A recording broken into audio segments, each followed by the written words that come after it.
So what if I told you that the difference between living to 70 and living to 100 years old comes down to the three major energy systems that most people allow to decay as they get older and don't even really know that these three energy systems exist. As we age, our body's ability to create energy simply declines systematically. It's literally the pathway to frailty and death.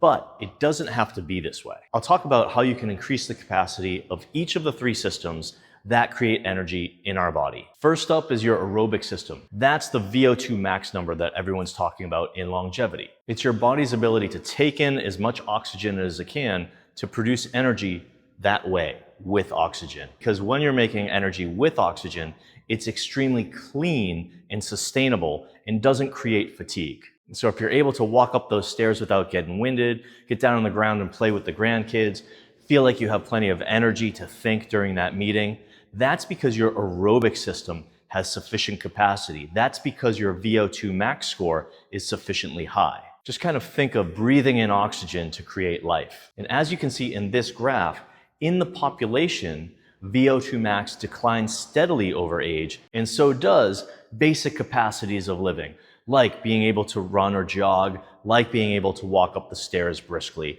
As that VO2 max declines, there goes your sustainable energy source. But don't panic. I used to be in about the 57th percentile for VO2 max, and in about 9 months, I got that up to the 97th percentile. So it is quite trainable. What you want to do is spend as much time as you can in zone 2 training.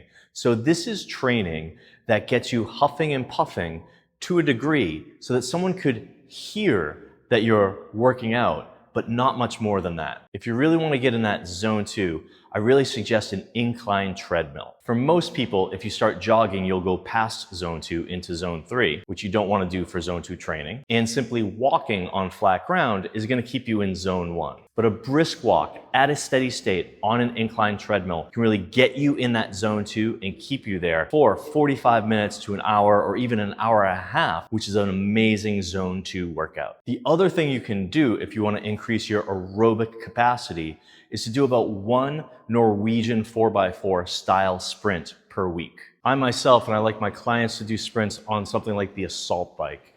It's metabolically very intense, but not orthopedically hard. I'm engaging my arms, my lats, my pecs, as well as my legs. I'm gonna be able to utilize a lot of muscle mass to drive this bike compared to a regular bike that doesn't have arms. So I'm able to use a lot more muscle and therefore a lot more mitochondria to drive energy into the bike and to stimulate as much of my muscles and mitochondria as possible. When I'm doing a fast sprint, I'll go all out.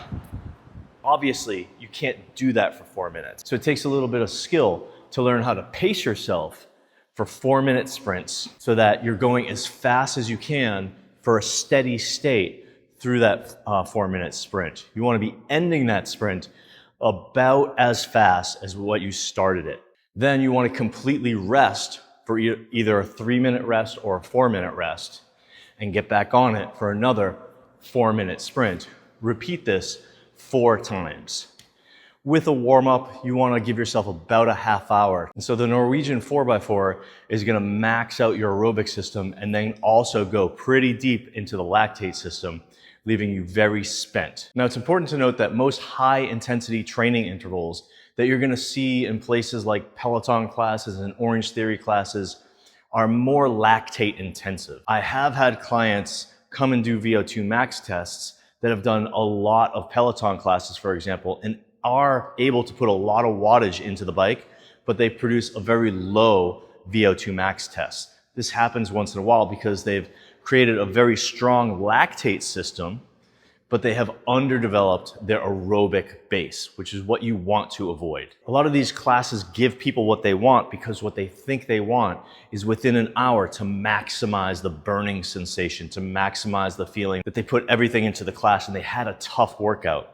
And what this tends to do is overemphasize the lactate system and to de-emphasize the other systems that don't create burning sensation. Of the 3 systems, only the lactate system creates that feeling of fatigue and that feeling of a burning sensation. But the other systems are super important too. So last is the phosphocreatine system. This is another anaerobic, not using oxygen system, but it really only lasts for 5 or 10 seconds. So for example, the first or second rep of a heavy lift is going to use that phosphocreatine system. Things like repeated medicine ball slams will use the phosphocreatine system in the first 5 to 10 seconds, but then the phosphocreatine system will run out and then you'll fall back on the lactate system. Come back over to the air bike and I'll show you a protocol that I got from Pavel on how to make sure you're getting the phosphocreatine system. So I'm gonna hit this bike for about 10 seconds and I'm gonna stop as soon as I get a burning sensation. All right, ready? Let's go. Now I'm going to fully recover, maybe move a little bit just to keep the blood flowing for 3 to 5 minutes. I'm gonna allow my phosphocreatine system to fully recharge. Now after 3 minutes, I'm gonna hit this again.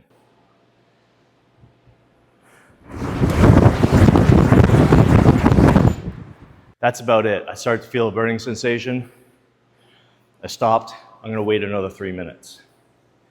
So this is a very different type of workout than what you're gonna get in, say, Barry's Boot Camp or CrossFit.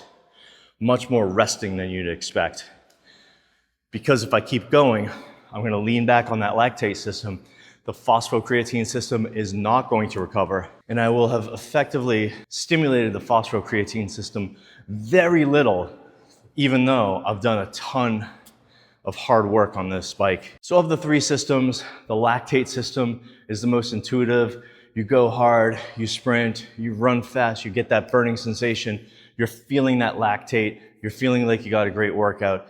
The other 2 systems take a little bit more subtlety to work because they don't create that burning sensation that gives you that feedback that you're working them. But the studies just haven't been done that link the lactate system to how long you'll live and the phosphocreatine system to how long you live, because measuring these systems is harder to do in an isolated way. But we do have clues that show us that definitely the phosphocreatine system, at the very least, is just as important, maybe even more important to deciding how long we live. The Mayo Clinic study shows us that tennis players live the longest. They live longer than cyclists, even though cyclists have a higher VO2 max on average. And tennis is a sport that hammers the phosphocreatine system. When you see people dashing for that ball, making quick movements, recovering, and then making another one in another direction, they are hammering that phosphocreatine system.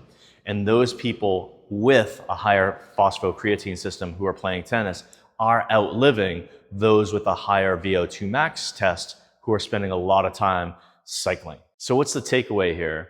The takeaway for me is that it's a no-brainer to focus on VO2 max and get it really high, well within the top 2% of the population. It's really easy to do that. But then to build upon your aerobic base and pay attention to these other systems. The other takeaway is to just know that most commercial group fitness classes are already kind of overemphasizing the lactate system. So if you've been doing CrossFit or Orange Theory or F45, you may find that you have a really strong lactate system, and other more nuanced ways of training are going to make sure you're covering your VO2 max and your phosphocreatine system as well. So just to review here, the aerobic system is very sustainable. Its outputs are super clean, just some carbon dioxide and water, so it doesn't create any fatigue whatsoever. It's your lactate system that is going to get you to fatigue, and its output includes lactate, which is considered kind of dirty. It creates that fatigue sensation. Your phosphocreatine system, it runs out in about 10 seconds. It just depletes, but it doesn't give that burning sensation. It is very clean in the way it runs, but you need a few minutes to fully recharge it.